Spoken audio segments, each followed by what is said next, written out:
While there are Old Testament texts that Paul pulls from, see Isaiah 59:17 for example, Paul likely would have utilized the vivid imagery of Roman armor that was prevalent and familiar to everyone in his day. Regardless of whether Paul had in mind Roman or ancient Israelite armor, the principles apply. God's armor is given to us by God and represents union with Christ. The armor must be equipped, for we do not possess its benefits in ourselves. The belt of truth. The soldier's cingulum was placed outside his armor in order to secure the breastplate and weapons, while allowing for easier movement. We are called to fasten truth around ourselves, to ensure secure placement of all other pieces of God's armor. Without truth, the other pieces of armor have no grounding. How can we discern the most basic of lies without the belt of truth?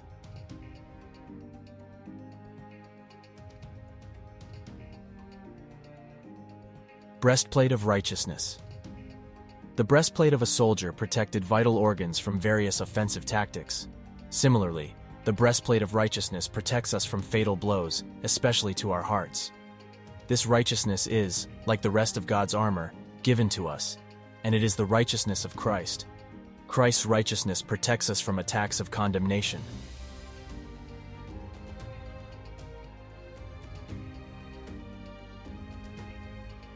The shoes of readiness from the gospel of peace. The shoes of a soldier allowed for more travel with the basic protection they provided. Additionally, Roman shoes had hobnails along the outsole for traction on various terrain. The imagery is that of a prepared soldier for movement at his Lord's order. We ought to have readiness to share the gospel of peace in our movements.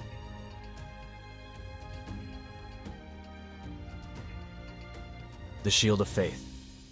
A shield is one of the most obvious defensive measures a soldier could take on the battlefield, as it protected the soldier from fatal blows. Not only could the shield be used to block arrows, swords, spears, etc., but it could be used to push back the enemy in order to counter with the soldier's weapon. Faith in God and His revelation is a shield for the Christian, as it will deflect the flaming darts of the evil one. Arrows of condemnation and lies that could otherwise pierce the heart of the believer can be deflected by trusting in who God is, what God has done, and what God is doing.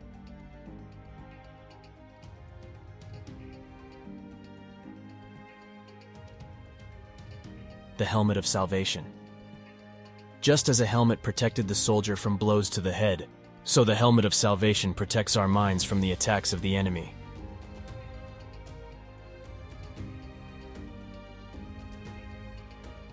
The sword of the Spirit.